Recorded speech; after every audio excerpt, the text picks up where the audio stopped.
하나님을 아는 것의 필수성에 대해서 지금 살펴보고 있습니다. 우리가 지난주에는 우리의 구원과 또한 우리의 성화를 위해 하나님을 아는 것이 얼마나 필수적인가라는 것을 살펴보았습니다. 오늘은 우리의 사역과 하나님을 아는 것에 대해서 살펴보기 원합니다. 우리 주님을 아는 것은 우리의 사역을 위해서도 필수입니다. 첫째, 우리의 사역에 대한 그릇된 이해. 일부 성도들은 우리의 사역을 우리가 주님을 위해서 무엇인가를 열심히 섬기는 것이라고 생각합니다. 그러나 그것은 성경이 말하는 우리가 감당해야 할 사역이 전혀 아닙니다.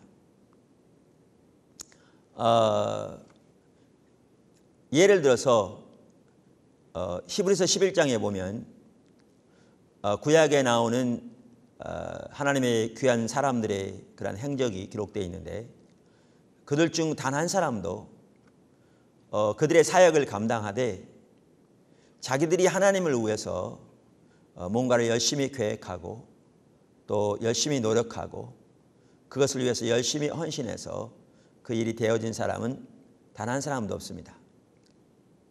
예를 들어 아브라함이 하란을 떠나게 된 것이 아브라함의 계획에 의한 게 아니었고 노아가 방주를 만들게 된 것이 하나님을 위한 노아의 계획에서 나온 것이 전혀 아니었습니다.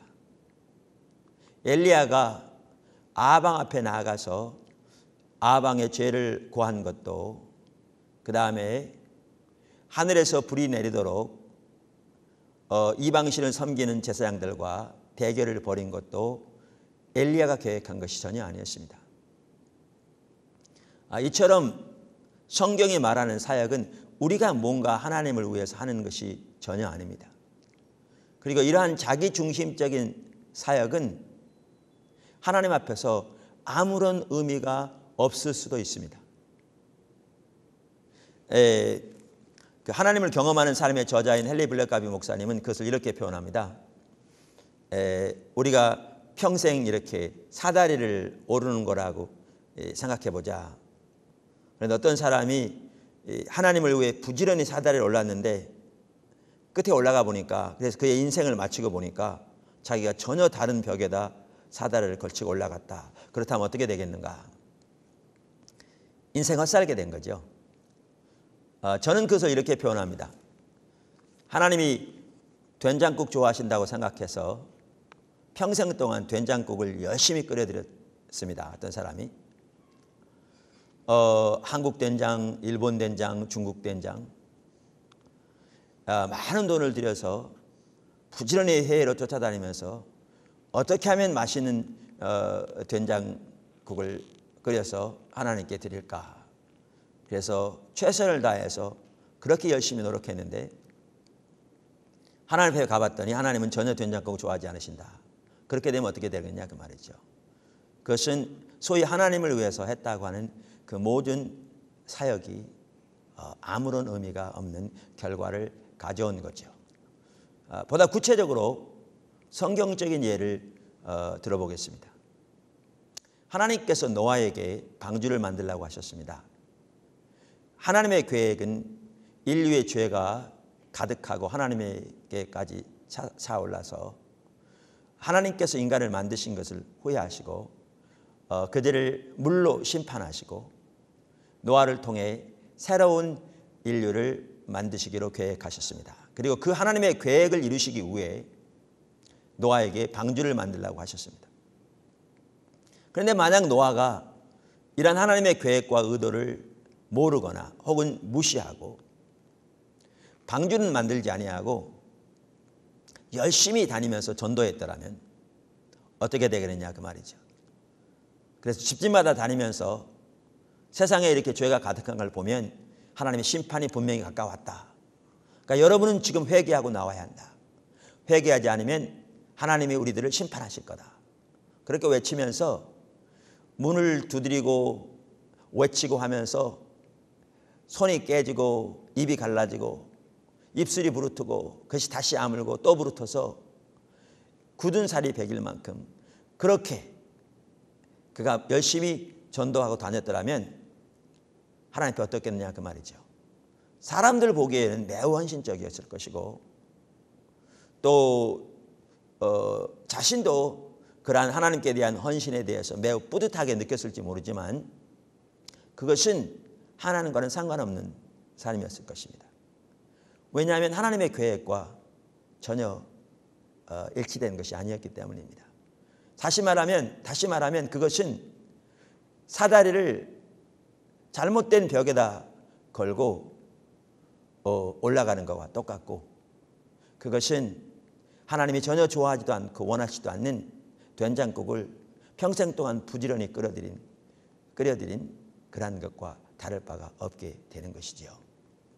이처럼 우리 중심적인 사역은 하나님 앞에서 아무런 의미가 없을 수도 있습니다. 둘째, 사역에 대한 올바른 이해. 사실 우리가 사역에 대한 올바른 이해를 살펴보는 이유는 이 부분을 보아야 우리의 사역을 위해 주님을 아는 것이 얼마나 필수적인가라는 것을 알 수 있기 때문에 그렇습니다. 사역을 위한 올바른 이해를 우리가 갖는 데 있어서 우리에게 가장 도움을 주는 분이 바로 예수님입니다. 예수님의 사역이 우리의 모델이기 때문에 그렇습니다. 물론 성경에 보면 예수님만 이렇게 사역한 것은 아닙니다. 성경에 나오는 하나님과 동행했던 모든 하나님의 사람들이 다 그렇게 사역을 감당했습니다. 모세도 여호수아도 엘리야도 다윗도 신약에 나오는 베드로도 바울도 그런데 그 올바른 사역에 대한 그 길을 혹은 모델을 우리에게 가장 잘 제시해 주신 분이 누구냐? 예수님입니다. 그리고 예수님의 그러한 사역에 대한 그 올바른 길을 우리는 요한복음에서 가장 잘 볼 수 있습니다. 사실 요한복음 전체가 이 부분을 우리에게 뚜렷하게 보여주고 있기 때문입니다. 그 중에서 대표적으로 요한복음 5장 17절 그 다음에 19절에서 20절을 읽겠습니다. 예수께서 저희에게 이르시되 내 아버지께서 오늘까지 일하시니 나도 일한다 하시매 19절 그러므로 예수께서 저희에게 이르시되 내가 진실로 진실로 너희에게 이르노니 아들이 아버지 하시는 일을 보지 않고는 아무것도 스스로 할 수 없나니 아버지께서 행하시는 그것을 아들도 행하느니라. 아버지께서 아들을 사랑하사 자기 행하시는 것을 다 아들에게 보이시고 또 그보다 더 큰 일을 보이사 너희로 기이 여기게 하시리라. 여기에 보면 우리의 모델인 예수님의 사역을 가장 잘 보여주는 구절인데요. 구절 중에 하나인데요. 그것을 요약하면 다음과 같습니다. 예수님께서 17절에 뭐라고 그러시냐면 아버지가 오늘까지 일하신다. 그 다음에 예수님이 나도 일한다. 나는 스스로 아무것도 할 수 없다. 나는 아버지가 행하시는 것을 본다. 그것을 나도 행한다. 아버지가 아들을 사랑하셔서 아들에게 아버지 행하시는 모든 것을 보이신다. 이렇게 요약할 수 있습니다. 자, 이것을 좀 하나하나 좀 간략하게나마 설명하는 것이 우리가 어떻게 사역을 감당할 수 있는가라는 것을 이해할 수 있는 좋은 일이라고 생각합니다. 첫째, 예수님께서 말씀하시기를 아버지가 일하신다 이렇게 말씀하셨습니다. 사실 이 말은 매우 간단한 것 같지만요 매우 중요한 의미를 가지고 있습니다. 다시 말하면 성경이 말하는 사역은 하나님이 하시는 겁니다. 그러니까 여러분 성경을 보십시오. 하나님께서 이스라엘 백성들을 애굽에서 건져내신 것이 모세의 계획이 아니었습니다. 그것이 하나님의 계획이었습니다. 아까 제가 노아 얘기를 했습니다마는 하나님께서 인류를 멸하시고 노아 가족을 통해서 새로운 인류를 창조하시는 것이 노아의 계획이 아니었습니다. 하나님의 계획이었습니다. 예수님께서 이 요한복음 5장에서 이 말씀을 하신 가장 우선적인 배경이 38년 된 병자를 베데스다 연못가에서 안식일날 고치신 사건이었거든요. 그러니까 이 사건에 대한 설명인데, 이 말씀에 의하면 그 38년 된 병자를 고치는 것이 예수님의 계획이 아니었다는 거죠. 이것이 아버지의 일이었다는 거죠. 여러분, 담역의 세계에 살던 아나니아가 사도 중에 사도라고 할 수 있는 그 당시 사울을 전도해서 구원하게 되지요. 그런데 그것이 아나니아의 일이 아니었습니다. 여러분 성경 보신 대로 그것이 하나님의 일이었습니다. 이처럼 성경에 나오는 사역은 하나님의 일입니다. 그러니까 아버지가 일하신다. 이 한마디 속에 그게 포함되어 있습니다. 사실 우리 목회자로서 교회를 세우시는 분이 하나님이시다라는 그 한 가지 인식만 분명히 있어도 우리는 많은 정치적인 압박이 내려질 겁니다. 우리 포도나무 교회를 세우시는 분이 하나님이시다. 목사도 아니고 성도도 아니고 하나님이 교회를 세워가신다.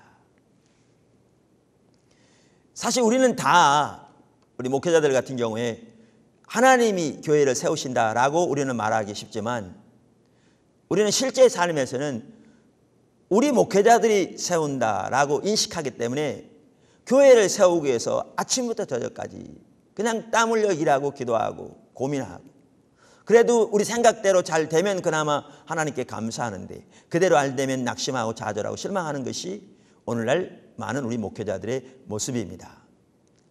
뿐만 아니라 우리 성도들이 삶의 현장에서 하나님을 위해 살면서 또 교회에서 하나님을 위해서 우리가 섬기면서 다 하나님이 하신다라고 그렇게 말은 하지만 우리가 하려고 하기 때문에 고민하고 노력하고 애쓰고 또 그걸 위해서 부지런히 기도하고, 그러면서도 우리 생각대로 되어지지 않으면 말씀드린 대로 역시 낙심하고 좌절하고 실망하고 때로 하나님 원망하고, 그나마 우리가 계획한 대로 좀 되어지면 마치 우리가 한 것이냐 우리는 마음이 높아지고 자부심을 갖게 되고 마음속 깊은 곳에서 다른 사람을 무시하고 비교해서 멸시하게 되는 그러한 자리에 빠지게 되고 말지요.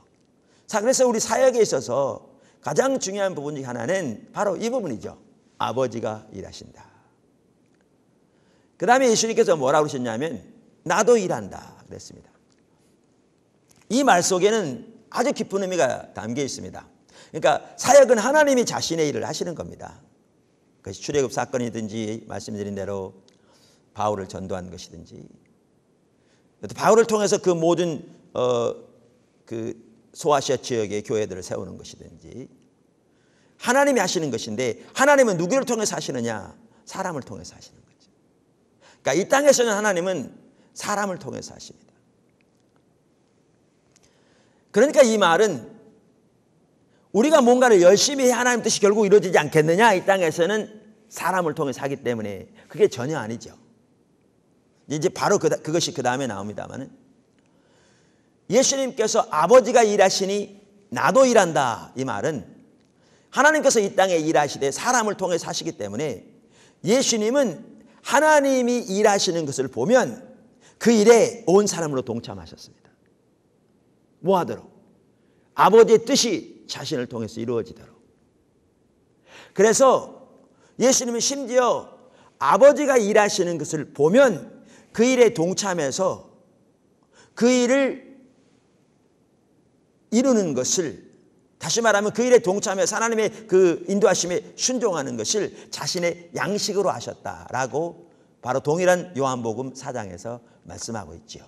그것이 바로 나도 일한다라는 말 속에 포함되어 있습니다. 그러면서 하나님께서 이렇게 사람을 통해서 일하시는데 어떠한 방법으로 일하시느냐? 이제 그게 바로 19절 20절에 나오죠. 나는 스스로 아무것도 할 수 없다. 사실 예수님께서 이 요한복음에 보면 나는 스스로 아무것도 할 수 없다라고 이렇게 말씀하신 것이 여러 번 있습니다. 바로 그 요한복음 5장 30절에도 보면 내가 아무것도 스스로 할 수 없노라. 내가 듣는 대로 심판하노니 이렇게 말하고, 요한복음 8장 28절에 보면 이에 예수께서 가라사대 너희는 인자를 든 후에 내가 그인 줄 알고 또 내가 스스로 아무것도 하지 아니하고 이렇게 말씀하고 계시고, 요한복음 10장 37절 38절도 마찬가지고 14장 10절에서도 내가 너희에게 이르는 말이 스스로 하는 것이 아니라 이렇게 말씀하셨고, 우리에게도 정확하게 동일하게 말씀하시기를 요한복음 15장 5절에서 포도나무의 삶 혹은 열매 맺는 삶에 대해서 말씀하시면서 너희가 나를 떠나서는 아무것도 스스로 할 수 없다 이렇게 말씀하고 있죠. 이 말은 사역은, 성경이 말하는 사역은 우리가 우리 스스로 하는 게 아니라는 거죠. 그러니까 우리가 우리 자원으로 우리 방법대로 할 수 있는 일은, 우리가 계획한 일은 할 수 있습니다. 그런데 하나님이 의도하시고 목적하신 일은 우리의 자원으로는 절대 할 수 없는 겁니다. 그건 하나님이 하셔야 하는 겁니다. 그러니까 영원한 가치를 가진 것들은 하나님만이 하셔야 합니다. 그 포도나무 교회 초기에 그런 분이 계셨어요. 목사님, 외부로 그만 나가시고 교회를 키우시는데 좀 힘쓰시죠. 교회가 목사님의 힘이잖아요. 그러시더라고요. 그러니까 일반적으로 그런 것 같아요. 왜냐하면 일반적으로 교회가 커야 그래서 성도도 많고 예산도 많고 그래서 뭘 하나 하더라도 많은 예산을 동원할 수 있고 또 많은 사람들을 동원할 수 있잖아요. 그런데 보십시오. 우리가 우리 계획을 따라 하는 일에는 그 말이 맞아요. 그러나 우리가 우리 자원으로 할 수 있는 일로는 영원한 가치를 가진 일들은 절대로 일어나지 않습니다. 우리가 예를 들면 월드컵 경기장을 빌려서 10억의 예산을 들어 일간 신문부터 시작해서 방송국에 광고하고 많은 사람들을 동원해서 기도회를 우리가 크게 할 수 있습니다. 그래서 신문에 한국 기독교 사상 가장 많은 인원이 모여서 기도했다 이렇게 날 수 있고, 그것을 주관하는 사람이 누구냐? 포도나무교회 여주봉 목사라. 그래 사람들이 제 이름을 알아보고 저를 이렇게 지나가면 저 양반이 바로 상암 월드컵 경기장에서 그 많은 사람들을 모아놓고 기도에 인도하는 사람이라 이렇게 알아볼 수는 있습니다. 그러나 거기에서 하나님이 주도해 가지 않으면 영원한 가치를 가진 열매는 어떤 것도 나타나지 않습니다. 그래서 하나의 행사에 불과하죠. 행사에 불과하죠. 이처럼 영원한 가치를 가진 일들은 하나님이 일하셔야만 가능합니다. 하나님이 일하셔야만. 그리고 하나님이 하나님의 능력으로 일하실 때에는 사람의 수에 중요하지 않습니다. 거기 하나님이 통치하고 계시고 하나님이 앞서가고 계시고 하나님이 운행하고 계시고 하는 것이 중요할 따름입니다.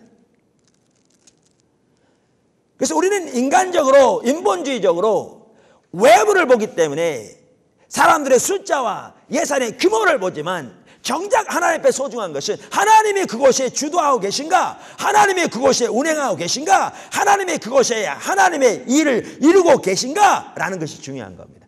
여기에 우리의 초점이 있어야 합니다. 그래서 예수님께서 말씀하시기를 나는 스스로 아무것도 할 수 없다. 이 말은 아버지께서 일하셔야 한다. 그 말입니다. 그리고 사역은 아버지가 하시는 것이라. 그 말입니다. 그리고 아버지의 자원으로 아버지께서 이루시는 일이기 때문에 그럼 어떻게 하느냐? 예수님은 아까도 말씀드린 대로 하나님은 이 땅에서 일을 이루시되 사람을 통해서 한다고 그랬잖아요. 그러니까 어떻게 하느냐? 나는 스스로 아무것도 할 수 없다. 나는 아버지가 행하시는 것을 보고 그 일을 나도 행한다. 다시 말하면 하나님이 이 땅에서 하나님의 일을 이루시되 사람을 통해서 이루시는데 어떻게 이루시는가? 그들에게 하나님의 계획을 보이시고 그들이 하나님의 계획을 보고 그 일에 동참할 때 하나님께서 그들을 통해 하나님의 일을 이루어 가시는 것이지요. 그래서 하나님께서 이스라엘 백성들을 애굽에서 건지실 때가 되었을 때 그 의도를 가지고 모세에게 오셔서 그 일로 모세를 초청하시죠. 하나님의 계획을 알리시면서 이건 하나님의 계획이었습니다. 이건 하나님의 의도하신 바였습니다. 이건 하나님의 일이었습니다. 그리고 이것은 모세가 스스로의 자원으로 할 수 있는 일이 아니었습니다.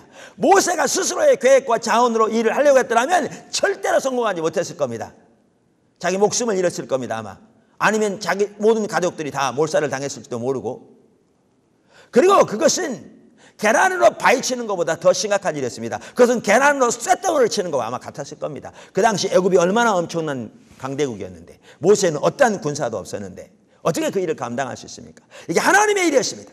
근데 하나님의 일인데 사람을 통해서 하시니까 그게 보이시죠. 근데 보이시는데 모세가 스스로 할 수 있는 게 아니죠. 그러니까 어떻게 하느냐? 모세는 하나님의 행하심을 보고 하나님의 목적과 의도를 보고 자신의 삶을 조정해서 그에 동참하고, 그래서 하나님께서 구체적으로 하나님의 길을 보이셔서 인도해 가시면 그 일에 순종하는 이 과정을 통해서 모세는 하나님의 일에 동참하면 이제 하나님이 예수님을 통해, 그러니까 모세를 통해 하나님의 일을 이루어 가신 거죠. 어떨 때는 나일강을 피로 물들게 하시고, 어떨 때는 바로의 장자를 포함한 모든 애굽 백성들의 장자를 목숨을 데려가시고, 그러면서도 피를 문설주에 바른 모든 이스라엘 백성들의 장자는 보호하시고, 어떨 때는 홍해를 가르시고, 어떨 때는 만나를 내리시면서 하나님의 능력으로, 하나님의 자원으로 하나님의 일을 이루어 가시는 것을 볼 수 있습니다. 그래서 예수님께서 말씀하시기를 아버지가 일하신다, 나도 일한다. 나는 스스로 아무것도 할 수 없다. 나는 아버지 행하시는 것을 보고 그것을 나도 행한다. 그러니까 아까도 말씀드린 대로 그날 안식일인데 38년 된 병자를 고치시게 된 사건도, 그리고 그에게 자리를 들고 걸어가라고 말씀하셔서 고치신 사건도, 그리고 거기에는 전설이 있어서 그 수많은 그 환자들이 있었는데 그 중에 38년 된 병자를 한 사람만 고친 사건도 바로 거기에서 응답을 찾을 수 있다는 거죠.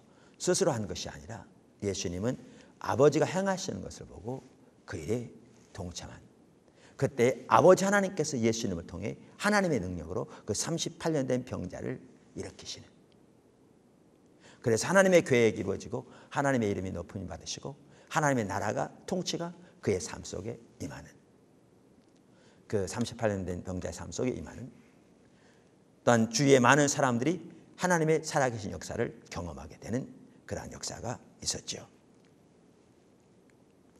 그러면서 예수님께서는 말씀하시기를 아버지께서 아들을 사랑하사 아들에게 아버지 행하시는 모든 것을 보이신다, 이렇게 말씀하고 있습니다. 그리고 요한복음에 보면 예수를 믿는 우리 모두에게 하나님께서 성령을 통해 하나님의 행하심을 보이실 것을 약속하고 계십니다. 이것이 사역에 대한 올바른 이해입니다. 자, 성경에 나오는 사역을 이러한 관점에서 이해할 때 세 번째,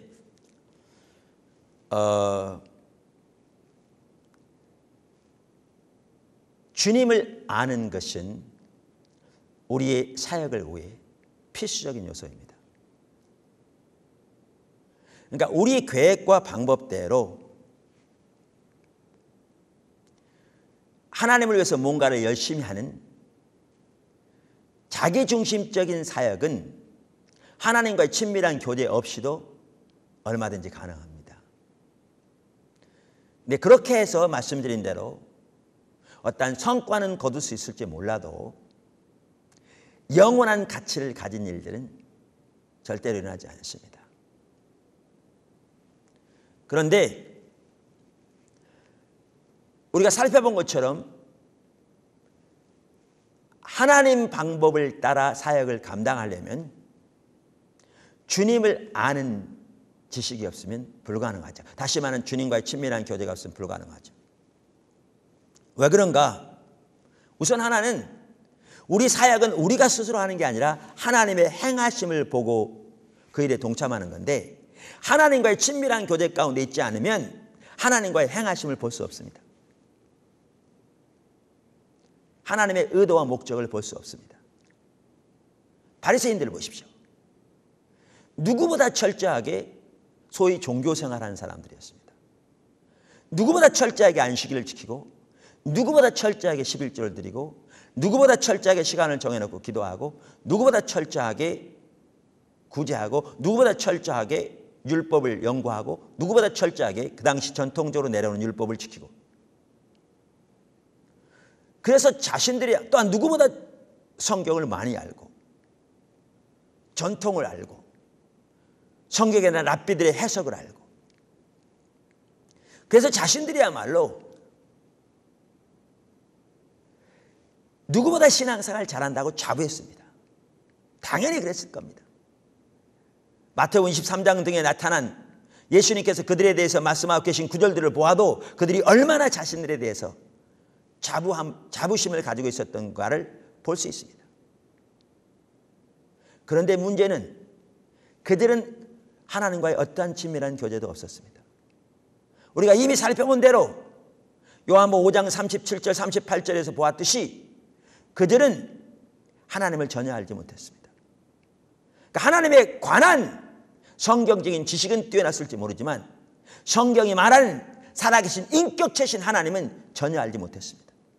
또한 우리가 이제 앞으로 살펴보겠지만 요한복음 5장 42절에 보면 그들은 전혀 하나님을 사랑하지도 않았습니다.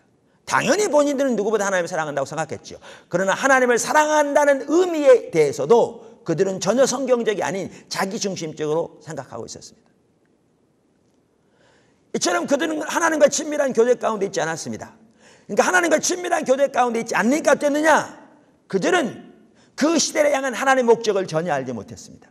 하나님의 의도를 전혀 알지 못했습니다. 그러니까 하나님의 행하심에 동참하는 것은 불가능했습니다. 무슨 말인가? 그 시대는 어느 시대보다도 하나님이 가장 소중한 일들을 행하고 계신 시대였습니다. 다시 말해서 하나님이 하나님의 아들을 이 땅에 인간으로 보내셔서 하나님께서 인류 역사에 그렇게 놀라운 일이 나타난 시대가 지금까지 없을 만큼 놀라운 권능의 역사를 행하고 계실 뿐만 아니라 하나님의 아들을 통해서 하나님 나라의 복음을 선포하시고 구속의 일을 위해 일하고 계셨습니다. 그런데 누구보다 하나님을 잘 섬긴다고 하는 그 바리새인들은 하나님의 의도와 목적을 전혀 알지 못하니까 오히려 하나님을 위해서 한다고 하면서 바로 하나님께서 보내신 하나님의 아들을 십자가에 내어주는데 가장 앞장서는 그러한 잘못을 범했던 것을 볼 수가 있습니다.